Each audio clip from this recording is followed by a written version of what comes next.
இயேசு கிறிஸ்துவின் இனிய நாமத்தில் வாழ்த்துக்கள். இந்த நாளிலும் யோவான் எழுதின சுவிசேஷம் 8வது அதிகாரம் 39வது வசனத்திலிருந்து 59வது வசனம் வரையிலும் நாம் தியானிக்க போகிறோம். இந்த இடத்துல அவர்கள் இயேசுவை கொலை செய்ய வகை தேடினபடியினால் ஆண்டவர் இங்கே பேசுகிறார். ஆபிரகாமின் பிள்ளைகள் ஆபிரகாமின் கிரியைகளை செய்வார்கள். 40ஆம் வசனத்தில் நீங்கள் கொல்ல வகை தேடுகிறீர்கள், ஆபிரகாம் இப்படி செய்யவில்லையே என்று அங்கே ஆண்டவர் பேசுகிறார். அதற்கு அவர்கள் சொல்லுகிறார்கள், நாங்கள் வேசித்தனத்தினால் பிறந்தவர்கள் அல்ல, ஒரே பிதா எங்களுக்கு உண்டு, அவர் தேவன் என்றார்கள் என்று அங்கே அவர்கள் பதில் பேசுகிறார்கள். காரணம் என்ன?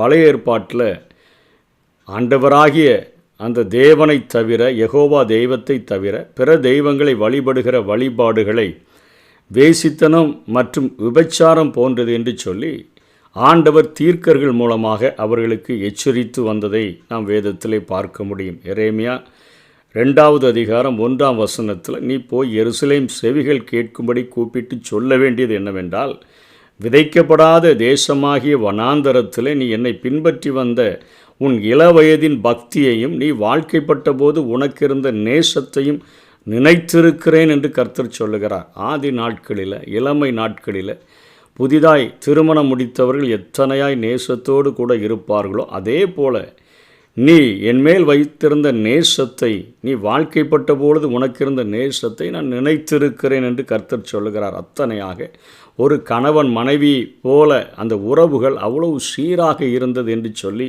அவர்களுடைய தொழுகையை குறித்து ஆண்டவர் எரேமியா தீர்க்கதன் மூலமாக பேசுகிறார். ஆனால் எசேக்கியேலில் 23வது அதிகாரம் 2, 3, 4 வசனங்களில், மனுப்புத்திரனே, ஒரு தாயின் குமாரத்திகளாகி 2 ஸ்திரீகள் இருந்தார்கள். அவர்கள் எகிப்திலே வேசித்தனம் பண்ணினார்கள். தங்கள் இளம் பிராயத்திலேயே வேசித்தனம் பண்ணினார்கள். அங்கே அவர்களுடைய ஸ்தனங்கள் அமுக்கப்பட்டு அவருடைய கன்னிமையின் கொங்கைகள் தொடப்பட்டது.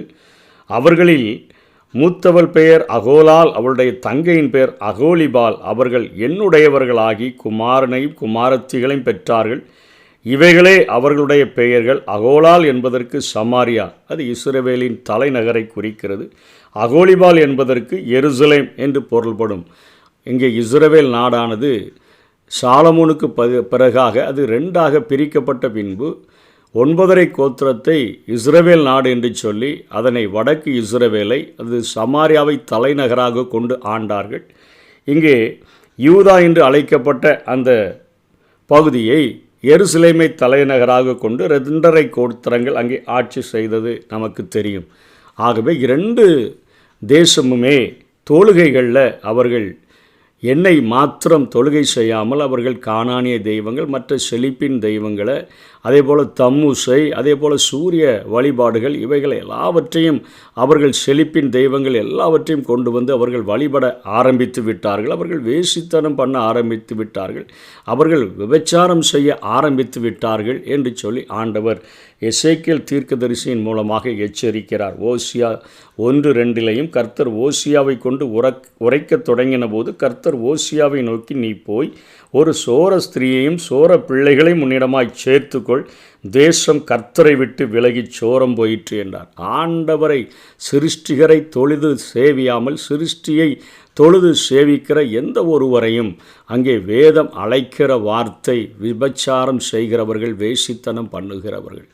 இவர்கள் 70 வருடம் சிறையிருப்பிற்கு அங்கே பாபிலோனுக்கு சென்று வந்த பின்பாக அவர்களிடத்தில் இந்த பாவங்கள் உண்மையிலேயே காணப்படவில்லை என்றே சொல்ல வேண்டும். இயேசு கிறிஸ்து இவர்கள் ரோமர்களுக்கு அடிமையாக இருந்தபொழுது, இந்த பூமியில் வாழ்ந்தபொழுது அவருடைய தொழுகைகள் யெகோவாவை மாத்திரம் தொழக்கூடியவர்களாக இருந்தபடியினால இவ்வளவு பெருமையோடு கூட வைராக்கியத்தோடு கூட சொல்லுகிறார்கள், நாங்கள் வேசித்தனத்தில் பிறந்தவர்கள் அல்ல என்று சொல்லுகிறதை பார்க்கிறோம். அதே போல் ஒரே பிதா எங்களுக்கு உண்டவர் தேவன் என்று சொல்லுகிறார்களே, இங்கே ஆண்டவர் பிதா பிதா என்று சொல்லுகிறார்கள், எங்களுக்கு ஒரு பிதா இருக்கிறார் என்று அவர்கள் சொல்லுகிறார்கள். தேவனை குறித்து ஏசாயா 64:8 பழைய ஏற்பாட்டிலேயும் இஸ்ரவேல் நாட்டின் பிதா என்று அவர்கள் அறிந்திருந்தார்கள். இப்பொழுதும் கர்த்தாவே, நீர் எங்களுடைய பிதா, நாங்கள் களிமண், நீர் எங்களை உருவாக்குகிறவர், நாங்கள் அனைவரும் உமது கரத்தின் கிரியை என்று சொல்லி அங்கே ஏசாயாவின் மூலமாக ஆண்டவர் சொல்லுகிறதை பார்க்கிறோம். மல்கியா 2:10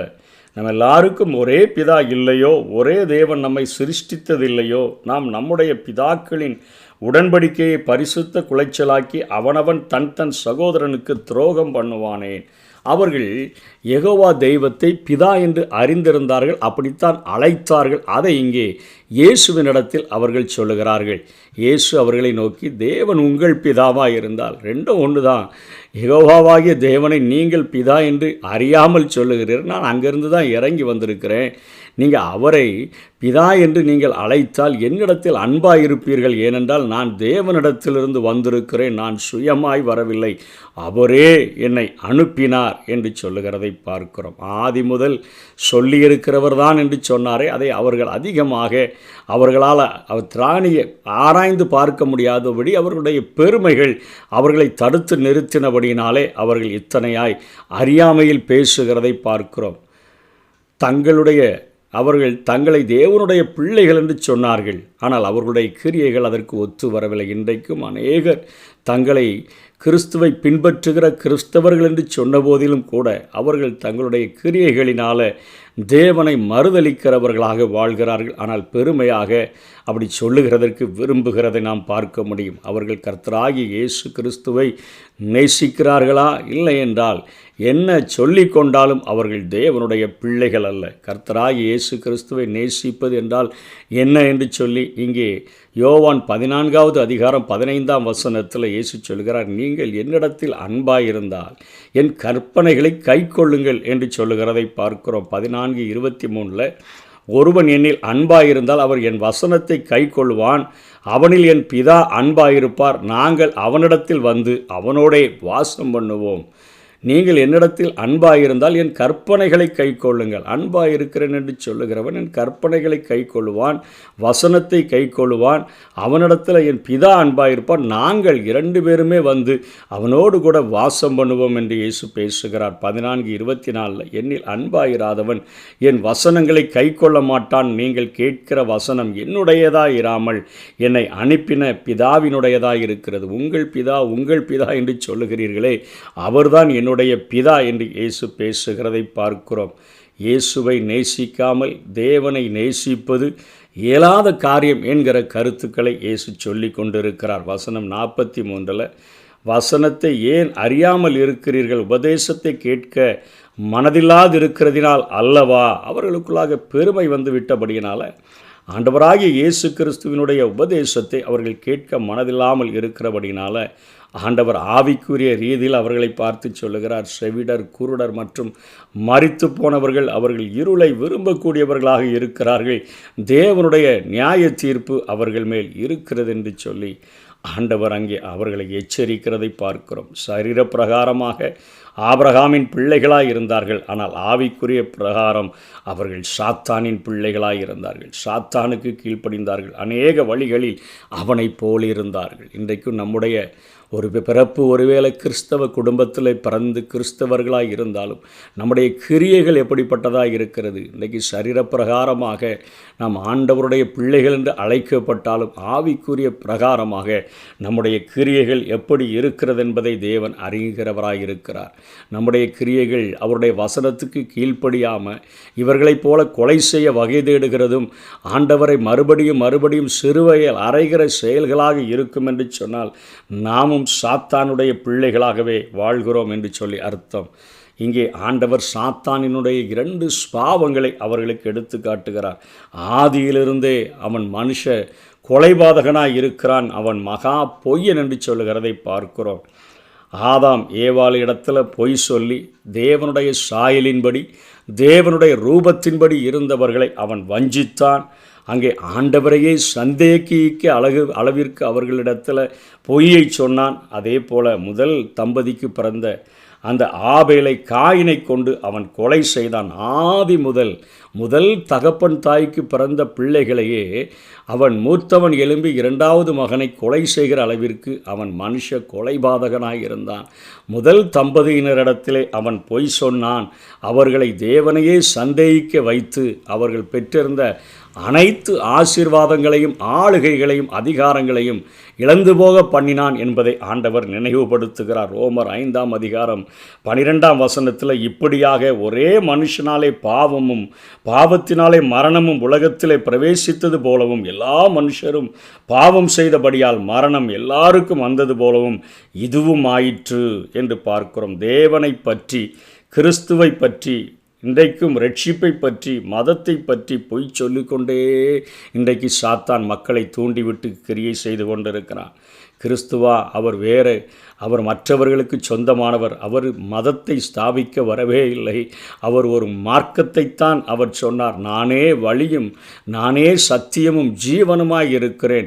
எத்தனையோ கோடி மைல் தூரத்தில் இருக்கிற பரலோகத்திற்கு என் மூலமாகத்தான் வர முடியும். வானத்தையும் பூமியையும் இணைக்கிற ஒரு ஏணி என்று சொல்லித்தான் தன்னை அறிமுகப்படுத்தினார். அவர் ஒரு மதத்தை ஸ்தாபிக்க வரவில்லை. அவர் ஒரு உலக இரட்சகர். உலகத்தின் மக்களை ரட்சிப்பதற்காக வந்தார், நியாயம் தீர்ப்பதற்காக அல்ல. இப்படிப்பட்ட கருத்துக்களை மாற்றி திரித்து பொய் சொல்லி இன்றைக்கும் மக்களை பொய்களிலேயே வாழ வைத்து உண்மையை நம்ப முடியாதபடி அவன் செய்து வைத்திருக்கிறதை பார்க்கிறோம். ஆகவே ஜனங்களும் அவன் சொல்லுகிற பொய்யைத்தான் அதிகம் விரும்புகிறதை 45, 47 வசனங்களில் பார்க்கிறோம். இங்கே அவர்கள் இயேசுவை சமாரியன் என்று, பிசாசு பிடித்தவன் என்றெல்லாம் அவர்கள் அங்கே திட்டுகிறார்கள். 42, 52 வசனங்களிலே ஆபிரகாமும் தீர்க்கதரிசிகளும் மரித்தார்கள், நீர் என்ன எல்லாம் சொல்கிறீர, என்னை விசுவாசிக்கிறவன் மரித்தாலும் பிழைப்பான் என்றெல்லாம் பேசுகிறீரே என்று சொல்லி நீர் ஆபிரகாமை விட பெரியவரோ என்று கேட்கும் பொழுது ஆண்டவர் சொல்கிறார், ஆபிரகாம் என்னுடைய நாளை காண ஆசையாய் இருந்தான், கண்டு களி கூர்ந்தான் என்று சொல்கிறதை பார்க்கிறோம். கர்த்தருடைய நாள் ஆபிரகாம் அங்கே ஆண்டவருடைய ரட்சிப்பை கண்டான். ஆண்டவரை யெகோவா ஈரேயாக அங்கே கண்டதை பார்க்கிறோம்.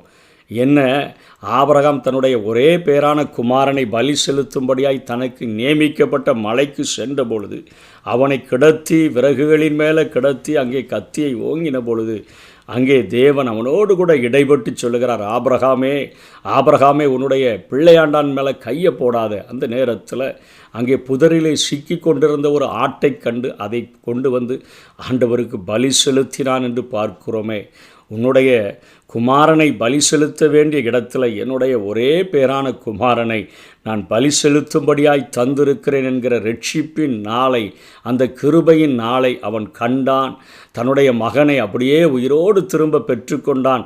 அந்த நாள் நான் மரிக்க வேண்டிய இடத்துல என் ஆண்டவராகிய இயேசு கிறிஸ்து மரிக்கிறதற்கு தன்னை ஒப்பு கொடுத்தாரே என்பதை அங்கே எபிரேய ஆக்கியன் எழுதின பொழுது வாக்குத்தத்தம் பண்ணப்பட்டதை அவர்கள் கண்டு, தூரத்தில் கண்டு அணைத்து கொண்டு என்று சொல்லுகிறபடி அங்கே ஆபிரகாம் ஆண்டவர் தன்னுடைய மகனுக்கு பதிலாக அவர் தன்னுடைய குமாரனை தந்த நாளை கண்டு அவன் கலிகூர்ந்தான் என்கிற காரியத்தையும், ஆபிரகாமுடைய வீட்டில் அவன் இருக்கும் பொழுது அன்றைக்கு அங்கே ஆண்டவரும் அங்கே 2 தூதர்களும் வந்து அந்த சோதம் கொமோராவை அழிக்க வரும் பொழுது அவன் விருந்தளித்த பொழுது ஆண்டவர், ஆபிரகாம் என் சிநேகிதனைப் போல இருக்கிறான, அவனுக்கு நான் மறைப்பேனோ என்று சொல்லி இடைப்பட்ட பொழுது அடுத்த நாள் காலையிலே அங்கே சோதம் கொமோராவிலே புகை எழும்பிற்றே.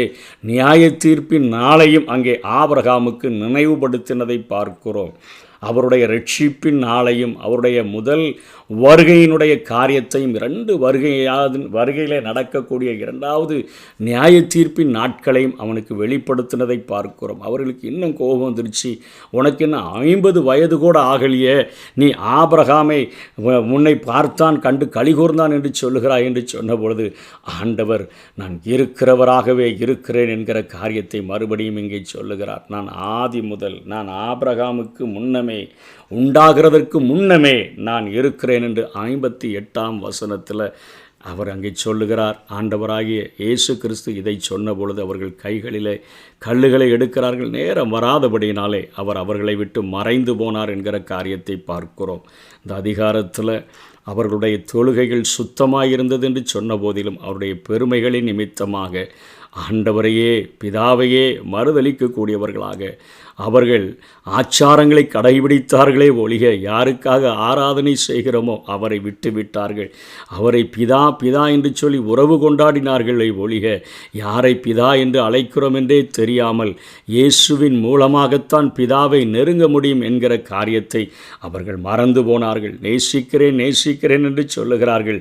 ஆனால் அவர்களுடைய வசனத்தை, ஆண்டவருடைய வசனத்தை கைக்கொள்ளாமல் தங்களுடைய கிரியைகளினால் ஆண்டவரை மறுதலிக்கிறவர்களாக, மனுஷ கொலைபாதகர்களாக, பொய்யர்களாக அவர்களும் சாத்தானால் தூண்டப்பட்டு அவர்கள் மாறிவிட்டதை பார்க்கிறோம். இன்றைக்கும் நம்முடைய வாழ்க்கையை ஆராய்ந்து பார்த்து, ஆண்டவரே, தொழுகைகளில் எங்களுடைய தொழுகைகள் பரிசுத்தமாக இருக்கிறதா? ஆண்டவரை தொழுது கொள்கிறவன் ஆவியோடும் உண்மையோடும் தொழுது கொள்ள வேண்டும் என்று சொல்லப்படுகிறதே, அதன்படி நாங்கள் இருக்கிறோமா? நாங்கள் பிதா அப்பா என்று அழைக்கிறோமே, ஆவிக்குரிய தகப்பனுக்கு பிரியமுள்ள பிள்ளைகளாய் அவருடைய மனதை எப்பொழுதும் சந்தோஷிக்கிறவர்களாய் நாங்கள் வாழ்கிறோமா? ஆண்டவராகிய இயேசு கிறிஸ்துவினால் சொல்லப்பட்ட வசனங்களை பரிசுத்த ஆவியானவர்களுக்கு எடுத்து சொல்லித்தரும் பொழுது அவைகளுக்கு கீழ்ப்படிந்து வாழ்கிறோமா? நாங்கள் பொய்யை நம்பி உலகத்தின் பின்பாக செல்லுகிறோமா? அல்லது இயேசுவினுடைய முகத்தை தேடி ஒவ்வொரு நாளும் அங்கே அவருடைய பாதத்துக்கு ஓடி வருகிறோமா? நாங்கள் எங்களுடைய கிரியைகள் உம்மை மறுபடியும் சிலுவையில் அறையக்கூடியதாக இருக்கிறதா, அல்லது உம்மை சந்தோஷிக்கக்கூடியதாக இருக்கிறதா என்று சொல்லி ஒவ்வொரு நாளும் ஆராய்ந்து பார்த்து வாழ்கிறதற்கு நாம் அழைக்கப்பட்டிருக்கிறோம். ஒப்பு கொடுப்போம். கர்த்தர் தாமே நம்மை ஆசீர்வதிப்பாராக. ஆமென்.